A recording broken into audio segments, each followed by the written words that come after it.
Hi friends, ಮಸ್ತ್ ಮಗ .comಗೆ ಸ್ವಾಗತ. ನಾನು ಅಮರ್ ಪ್ರಸಾದ್. ಸ್ನೇಹಿತರೆ, ನಿಮಗೊಂದು ಪ್ರಶ್ನೆ. ಜನ ಇನ್ಶೂರೆನ್ಸ್ ಯಾಕೆ ತಗೊಳ್ತಾರೆ? ತಟ್ಟಂತ ಹೊಳೆಯೋ ಉತ್ತರ ಕೊನೆಯಲ್ಲಿ ದೊಡ್ಡದಾಗಿ ಏನೋ ಒಂದು ಕೊಡ್ತಾರೆ. ದೊಡ್ಡ ಅಮೌಂಟ್ ಬರುತ್ತೆ, 20-30 ವರ್ಷ ಪ್ರೀಮಿಯಂ ಕಟ್ಟಿದ್ರೆ ಒಳ್ಳೆ ರಿಟರ್ನ್ಸ್ ಬಂದ್ಬಿಡುತ್ತೆ, ಬೋನಸ್ ಜೊತೆಗೆ ನಮ್ಮ ಹಣ ವಾಪಸ್ ಕೊಡ್ತಾರೆ ಅಂತೆಲ್ಲ ಹೇಳ್ತಾರೆ. ಜನ ಇನ್ಶೂರೆನ್ಸ್ ತಗೊಂಡಿದ್ದೀವಿ ಅಂತ ಹೇಳ್ತಾರೆ, ತಗೋತೀವಿ ಅಂತ ಹೇಳ್ತಾರೆ. ನೀವು ಕೂಡ ಹೀಗೆ ತಿಳ್ಕೊಂಡಿದ್ರೆ ಇದು ನಿಮಗೆ ಕಣ್ಣು ತೆರೆಸೋ ವರದಿ. ಸ್ನೇಹಿತರೆ, ನಿಮಗೆ ಇನ್ನೂ ಒಂದು ಪ್ರಶ್ನೆ ಕೇಳ್ತೀವಿ. ನಿಮ್ಮಲ್ಲಿ ಎಷ್ಟು ಜನ ಇನ್ಶೂರೆನ್ಸ್ ತಗೊಂಡಿದ್ದೀರಾ?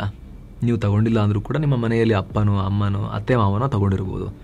ಅದು ಯಾವ ರೀತಿ ಇನ್ಶೂರೆನ್ಸ್ ಅಂತ ನಿಮಗೇನಾದರೂ ಗೊತ್ತಾ ಸ್ನೇಹಿತರೆ? ಯಾವತ್ತಾದ್ರೂ ಅದ್ರ ಬಗ್ಗೆ ಕೇಳಿದರೆ ಯಾವ ಟೈಪ್ದು ಅಂತ? ಅದು ಟರ್ಮಾ, ಹೆಲ್ತಾ, ಎಂಡೋಮೆಂಟ್ ಪ್ಲಾನಾ, ಯಾವ ರೀತಿ ಪ್ಲಾನ್ ಅಂತ ಕೇಳಿದ್ದೀರಾ? ಯಾವತ್ತಾದ್ರು ಅಪ್ಪ ಅಮ್ಮನ ಕೇಳಿ ಅಥವಾ ನಿಮ್ಮ ಫ್ಯಾಮಿಲಿ ಯಾರನ್ನ ಕೇಳಿ ತಗೊಂಡವ್ರ ಹತ್ರ ಹೆಚ್ಚಿನ ಕೇಸ್ಗಳಲ್ಲಿ ಅವ್ರಿಗೂ ಕ್ಲಾರಿಟಿ ಇರಲ್ಲ. ಗೊತ್ತಿಲ್ಲ, ಯಾರೋ ಹೇಳಿದ್ರು ತಗೊಂಡ್ವಿ, ನಮ್ಮ ಹತ್ರ ಇನ್ಶೂರೆನ್ಸ್ ಅಂತೂ ಇದೆ, ಪಾಲಿಸಿ ಇದೆ ಅಂತಾರೆ. ಪಕ್ಕದ ಮನೆಯವ್ರು ತೊಗೊಂಡಿದ್ರು, ನಮ್ಮ ಫ್ರೆಂಡ್ಸ್ ತೊಗೊಂಡಿದ್ರು, ಅವರೊಬ್ರು ಹೇಳಿದ್ರು ತಗೊಂಡ್ವಿ ಅಂಥೇಳಿ. ಆಫೀಸಲ್ಲಿ ಕೊಲಿಗೆ ತೊಗೊಂಡಿದ್ರು, ಅದಕ್ಕೆ ತೊಗೊಂಡ್ವಿ ಅಂತ ಹೇಳ್ತಾರೆ.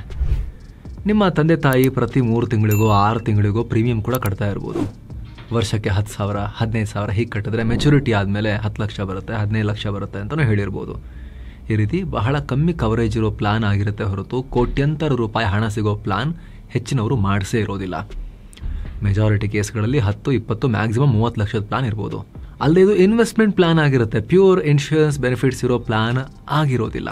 ಪ್ಯೂರ್ ಇನ್ಶೂರೆನ್ಸ್ ಪ್ಲಾನ್ಗಳು, ಅದರಲ್ಲೂ ಕೂಡ ಟರ್ಮ್ ಇನ್ಶೂರೆನ್ಸ್ ಪ್ಲಾನ್ಗಳು ಬರೀ 500-600 ರೂಪಾಯಿ ಪ್ರೀಮಿಯಂಗೆ 1 ಕೋಟಿ ರೂಪಾಯಿವರೆಗೂ ಕವರೇಜ್ ಕೊಡ್ತಾ ಇರ್ತವೆ. ಅವುಗಳ ಬಗ್ಗೆ ಅವೇರ್ನೆಸ್ ಕಮ್ಮಿ. ಹಾಗಿದ್ರೆ ನಿಜಕ್ಕೂ ನಮ್ಮ ಹತ್ರ ಯಾವ ರೀತಿಯ ಇನ್ಶೂರೆನ್ಸ್ ಇರಬೇಕು? ಪ್ಯೂರ್ ಟರ್ಮ್ ಇನ್ಶೂರೆನ್ಸ್ ಪ್ಲಾನ್ ಇಟ್ಕೊಳ್ಳೋದು ಎಷ್ಟು ಮುಖ್ಯ? ಹಂಗಂದ್ರೆ ಆಕ್ಚುಲಿ ಏನು? ಕೋಟ್ಯಂತರ ರೂಪಾಯಿಗಳ ಕವರೇಜ್ ಯಾವ ರೀತಿಯ ಇನ್ಶೂರೆನ್ಸ್ ಪ್ಲಾನ್ ನಲ್ಲಿ ಸಿಗುತ್ತೆ? ಎಲ್ಲವನ್ನ ಈ ವರದಿಯಲ್ಲಿ ನೋಡ್ತಾ ಹೋಗೋಣ. ಕಡತನಕ ಮಿಸ್ ಮಾಡಿದೆ ನೋಡಿ. ಇನ್ಶೂರೆನ್ಸ್ ಅಂದ್ರೆ ಏನು? ಈ ಪ್ರಶ್ನೆಯಿಂದ ನಿಮ್ಮ ಹಿಂದಿನ ಜನರೇಷನ್ ಅನ್ನ ಕೇಳಿದ್ರೆ ಇನ್ಶೂರೆನ್ಸ್ ಅಂದ್ರೆ ಒಂದು ರೀತಿಯ ಸೇವಿಂಗ್ಸ್ ಸ್ಕೀಮ್ ಅಂತ ಹೇಳ್ತಾರೆ. ಯಾಕಂದ್ರೆ ನಮ್ಮ ದೇಶದಲ್ಲಿ ಇದುವರೆಗೆ ಜಾಸ್ತಿ ಪಾಪ್ಯುಲರ್ ಆಗಿರೋದು, ಆಲ್ರೆಡಿ ತುಂಬಾ ಸೇಲ್ ಆಗಿರೋದು, 20-30 ವರ್ಷ ಆದ್ಮೇಲೆ ಒಂದಷ್ಟು ದುಡ್ಡನ್ನ ವಾಪಸ್ ಕೊಡೋ ಇನ್ಶೂರೆನ್ಸ್ ಸ್ಕೀಮ್ಗಳು. ಇವನ್ನ endowment plan, money back plan ಅಂತಾನೂ ಕರೀತಾರೆ. ಈ ಪ್ಲಾನ್ಗಳಲ್ಲಿ ಸಾಮಾನ್ಯವಾಗಿ ಸಿಗೋದು 10 ಲಕ್ಷ 20 ಲಕ್ಷ ಈ ರೀತಿ.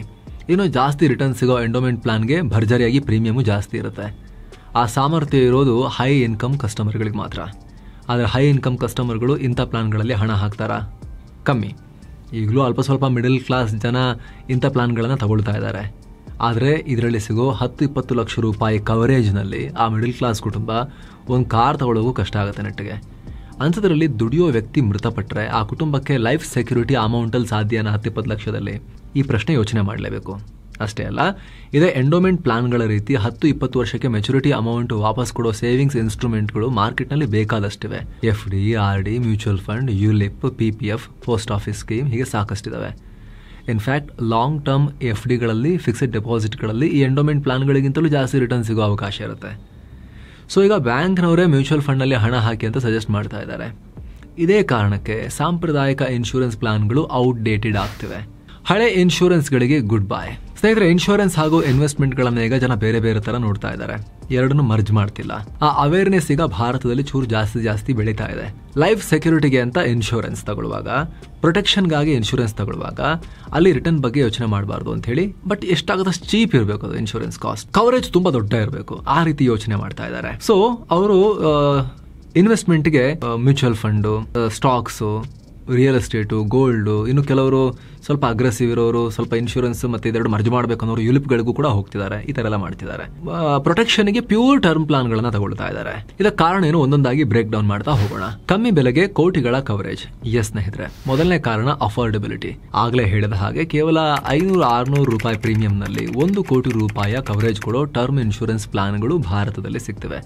ನೀವೀಗ ಸ್ಕ್ರೀನ್ ಮೇಲೂ ಕೂಡ ನೋಡ್ತಿರ್ಬೋದು. ಕಮ್ಮಿ ಏಜ್ ನಲ್ಲೇ ಟರ್ಮ್ ಇನ್ಶೂರೆನ್ಸ್ ತಗೊಂಡ್ರೆ ತಿಂಗಳಿಗೆ ಕೇವಲ 500 ರೂಪಾಯಿ ಹತ್ತಿರ ಇರೋ ಪ್ರೀಮಿಯಂನಲ್ಲೇ 1 ಕೋಟಿ ರೂಪಾಯಿ ಕವರೇಜ್ ಕೊಡೋ ಟರ್ಮ್ ಪ್ಲಾನ್ ಸಿಗ್ತವೆ. ಸೊ ಇದು ಲೋ ಕಾಸ್ಟ್ ಅಷ್ಟೇ ಅಲ್ಲ, ಹೈ ಕವರೇಜ್ ಕೂಡ. ಈ ಪ್ಲಾನ್ಗಳು ನಿಮ್ಮ ಪ್ರೊಟೆಕ್ಷನ್ಗೆ ಮಾತ್ರ ಫೋಕಸ್ ಮಾಡೋದ್ರಿಂದ, ಇದರಲ್ಲಿ ಇನ್ವೆಸ್ಟ್ಮೆಂಟ್ ಇಲ್ಲದೆ ಇರೋದ್ರಿಂದ ಜಾಸ್ತಿ ಕವರೇಜ್ ಸಿಗುತ್ತೆ. ಒಂದು ವೇಳೆ ಒಂದು ಫ್ಯಾಮಿಲಿಯಲ್ಲಿ ದುಡಿಯೋ ವ್ಯಕ್ತಿ ಟರ್ಮ್ ಪ್ಲಾನ್ ಮಾಡಿದ್ದು ಅವರೇನಾದರೂ ಕೂಡ ದುರದೃಷ್ಟವಶಾತ್ ಏನಾದರೂ ತೀರ್ಕೊಂಡ್ರೆ, ಅವರ ಆಬ್ಸೆನ್ಸ್ನಲ್ಲಿ, ಅವ್ರು ಇಲ್ಲದೆ ಇರೋ ಟೈಮ್ನಲ್ಲಿ ಕುಟುಂಬಕ್ಕೆ ಅವರ ಸ್ಯಾಲ್ರಿ ಮೇಲೆ ಡಿಪೆಂಡ್ ಆಗಿರ್ತಾರಲ್ಲ, ನೆಕ್ಸ್ಟ್ ಏನು ಅನ್ನೋ ಪ್ರಶ್ನೆ ಬಂದಾಗ ಹಣಕಾಸಿನ ಸೆಕ್ಯೂರಿಟಿಯನ್ನು ಕೊಡೋಕಂತಾನೆ ಇರೋದು ಈ ಟರ್ಮ್ ಪ್ಲಾನ್ಗಳು. ಹಾಗಾಗಿ ಪ್ರತಿಯೊಬ್ಬರು ಪ್ಯೂರ್ ಟರ್ಮ್ ಪ್ಲಾನ್ ಇಟ್ಕೊಳ್ಳೋದು ತುಂಬ ಮುಖ್ಯ. ಸಿಂಪಲ್ ಒಂದು ರಿಯಲ್ ಲೈಫ್ ಎಕ್ಸಾಂಪಲ್ ಕೊಟ್ಟು ಹೇಳಬೇಕು ಅಂತ ಹೇಳಿದ್ರೆ, ನಿಮ್ದೊಂದು ಕಂಪನಿ ಇದೆ ಅಂತ ಅನ್ಕೊಳ್ಳಿ. ನೀವು ನಿಮ್ಮ ಸೆಕ್ಯೂರಿಟಿ ಗಾರ್ಡ್ ಹುದ್ದೆಗೆ ಮತ್ತು CEO ಹುದ್ದೆಗೆ ಒಬ್ಬನೇ ವ್ಯಕ್ತಿ ನೇಮಕ ಮಾಡ್ತೀರಾ? ಸೆಕ್ಯೂರಿಟಿ ಗಾರ್ಡ್ ಕೆಲಸ ಏನು? ರಕ್ಷಣೆ ಕೊಡೋದಷ್ಟೇ. ಕಂಪನಿಯ ಗ್ರೋತು, ಕಂಪನಿಯ income generation, sales, revenue growth, security ತಲೆಬಿಸಿ ಇಲ್ಲ. ಸೇಮ್ ಟೈಮ್ CEO ಕೆಲಸ ಏನು? ಈಗೆಲ್ಲ ಹೇಳಿದ್ವಲ್ಲ ಆ ಜವಾಬ್ದಾರಿಗಳು. ಆತನಿಗೆ ಅಲ್ಲಿ ಗೇಟ್ ಹತ್ರ ಯಾರು ಬರ್ತಿದ್ದಾರೆ ಯಾರು ಬರ್ತಿಲ್ಲ ಅಂತ ನೋಡ್ತಾ ಕೂರೋದು, ಪಾರ್ಕಿಂಗ್ ಲಾಟ್ ನೋಡ್ತಾ ಕೂರೋ ಕೆಲಸ ಆತನಿಗಿರೋದಿಲ್ಲ. ಎರಡು ಮರ್ಜ್ ಮಾಡಿದ್ರೆ ಹೆಂಗಿರುತ್ತೆ? ಪರ್ಫಾರ್ಮೆನ್ಸ್ ಸಿಗುತ್ತಾ? ಎರಡೂ ಕಡೆ ಸಿಗಲ್ಲಲ್ವಾ? ಸೊ ಅದೇ ಡಿಫ್ರೆನ್ಸ್ ಪ್ಯೂರ್ ಟರ್ಮ್ ಪ್ಲಾನ್ಗಳಿಗೂ ಮತ್ತು ಈ ರೀತಿ ಸಾವಿರಾರು ರೂಪಾಯಿ ಕಟ್ಟಿ ಲಾಸ್ಟ್ಗೆ ಎಂಡಿಗೆ 10 ಲಕ್ಷ 20 ಲಕ್ಷ ಮಾತ್ರ ಬರೋ ಪ್ಲಾನ್ಗಳಿಗೂ ಅದೇ ವ್ಯತ್ಯಾಸ. ಸೊ ಇನ್ವೆಸ್ಟ್ಮೆಂಟಿಗೆ ಸಪ್ರೇಟ್ ಮಾಡಬೇಕು. ಈಕ್ವಿಟಿಲಂತೂ ಜಾಸ್ತಿನೇ ರಿಟರ್ನ್ಸ್ ಪಾಸಿಬಿಲಿಟಿ ಇರುತ್ತೆ ಇವುಗಳಿಗಿಂತ. ಸೇಮ್ ಟೈಮ್ ಪ್ಯೂರ್ ಟರ್ಮ್ ಪ್ಲಾನ್ಗಳಲ್ಲಿ ಕಮ್ಮಿ ಅಮೌಂಟ್ಗೆ ಲಾರ್ಜ್ ಕವರೇಜ್ ಇರುತ್ತೆ. ದುರದೃಷ್ಟಕರ ಘಟನೆ ಏನಾದರೂ ಆಯಿತು ಅಂತ ಹೇಳಿದ್ರೆ ಇನ್ಶೂರೆನ್ಸ್ ಮಾಡಿಸೋದೇ ಅದಕ್ಕಲ್ವಾ, ಅವಾಗ ಕೋಟಿಗಳ ಲೆಕ್ಕದಲ್ಲಿ ಫ್ಯಾಮಿಲಿಗೆ ಪ್ರೊಟೆಕ್ಷನ್ ಸಿಗುತ್ತೆ ಅಂತ. ಈ ಅವೇರ್ನೆಸ್ ತುಂಬ ಮುಖ್ಯ. ಇವಾಗ ಇದರ ಅವೇರ್ನೆಸ್ ಜಾಸ್ತಿ ಆಗ್ತಾ ಇದೆ.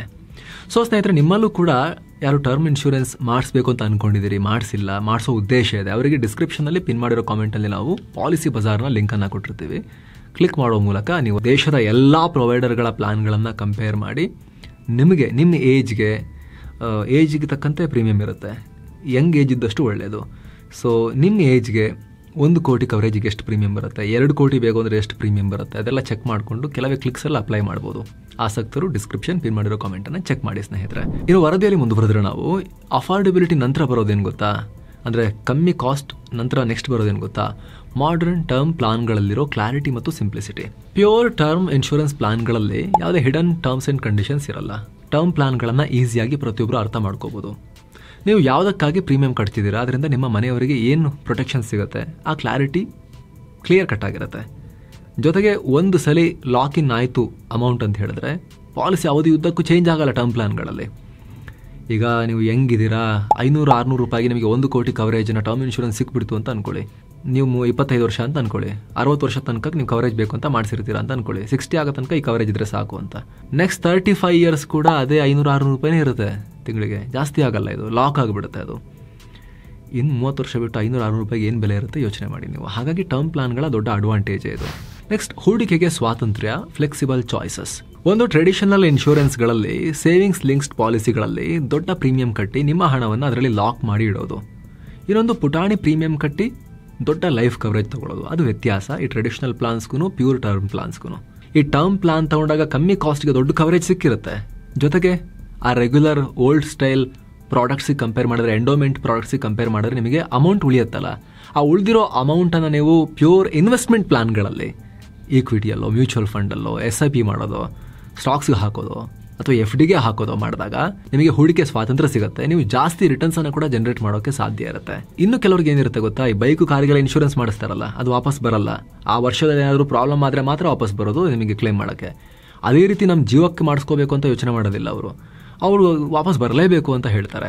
ಅಂಥವರಿಗೆ ಟರ್ಮ್ ಪ್ಲಾನ್ಗಳಲ್ಲೂ ಕೂಡ, ಪ್ಯೂರ್ ಟರ್ಮ್ ಪ್ಲಾನ್ಗಳಲ್ಲೂ ಕೂಡ ಕಟ್ತಿರೋ ದುಡ್ಡು ವಾಪಸ್ ಬರೋ ಆಪ್ಷನ್ ಕೂಡ ಇದಾವೆ. ಆದರೆ ಅವಾಗ ಏನಾಗುತ್ತೆ, ತಿಂಗಳು ಕಟ್ಟೋ ಪ್ರೀಮಿಯಂ ಜಾಸ್ತಿ ಇರುತ್ತೆ. ಇಲ್ಲಿ ಬೇಸಿಕ್ ಟರ್ಮ್ ಪ್ಲಾನ್ಗಳಲ್ಲಿ, ಪ್ಯೂರ್ ಟರ್ಮ್ ಪ್ಲಾನ್ಗಳಲ್ಲಿ 500-600 ರೂಪಾಯಿ ಇರೋದು 1 ಕೋಟಿಗೆ ಉದಾಹರಣೆಗೆ, ಇಲ್ಲಿ 800-1000 ರೂಪಾಯಿ ಇರ್ಬೋದು. ಆದರೆ ಕಟ್ಟಿರೋ ದುಡ್ಡು ಅಷ್ಟು ಕೂಡ ಪಾಲಿಸಿ ಅವಧಿಯಲ್ಲಿ. ಅಂದರೆ ನಿಮಗೀಗ 25 ಏಜು, ನೀವು ಮನಿ ಬ್ಯಾಕ್ ಥರದ್ದೇ ಟರ್ಮ್ ಇನ್ಶೂರೆನ್ಸ್ ಮಾಡಿಸ್ಬೇಕು, ದುಡ್ಡು ಕಟ್ಟಿದ್ದು ವಾಪಸ್ ಬರಲೇಬೇಕು ಅಂತ ಅನ್ಕೊಂಡಿದ್ದೀರಾ. 500-600 ರೂಪಾಯಿ ಬೇಡ, ನಾವು 1000 ರೂಪಾಯಿ ಕಟ್ಟಿದ್ರು ಪರವಾಗಿಲ್ಲ, ಕಟ್ಟಿದ್ದು ವಾಪಸ್ ಬರಲಿ ಅಂತ ಅನ್ಕೊಂಡಿರ್ತೀರಾ ಅಂತ ಅನ್ಕೊಳ್ಳಿ. ಆವಾಗ ನೆಕ್ಸ್ಟ್ 60 ಇಯರ್ಸ್ ತನಕ ನೀವು ಕವರೇಜ್ ಮಾಡ್ಕೊಂಡಿರ್ತೀರಾ. 60 ಇಯರ್ ತನಕ ಆರಾಮಾಗಿ ಬದುಕಿದ್ರಿ, ಏನೂ ಪ್ರಾಬ್ಲಮ್ ಆಗಿಲ್ಲ ಅಂದರೆ ಕಟ್ಟಿರೋ ದುಡ್ಡು ಫುಲ್ ವಾಪಸ್ ಬರೋ ಥರದ್ದು ಪ್ಲಾನ್ಗಳು ಇದಾವೆ. ಆದರೆ ಈಗೇನು ಹೇಳ್ತಾ ಇದ್ದೀವಿ, ಪ್ಯೂರ್ ಟರ್ಮ್ ಪ್ಲಾನ್ಗಳಿಗೆ ಕಂಪೇರ್ ಮಾಡಿದ್ರೆ ಈ ಕಟ್ಟಿರೋ ದುಡ್ಡು ಅಷ್ಟು ವಾಪಸ್ ಬರೋ ಪ್ಲಾನ್ಗಳಲ್ಲಿ ಪ್ರೀಮಿಯಂ ಅಮೌಂಟ್ ಜಾಸ್ತಿ ಇರುತ್ತೆ. ಜಾಸ್ತಿ ಇದ್ರೆ ವಾಪಸ್ ಬರುತ್ತಲ್ಲ ಅಂತ ನೀವು ಕೇಳ್ಬೋದು. ಬರುತ್ತೆ, ನಿಮಗೆ ಅದು ಇಷ್ಟ ಇದ್ರೆ ಅದನ್ನೇ ತಗೋಬೋದು.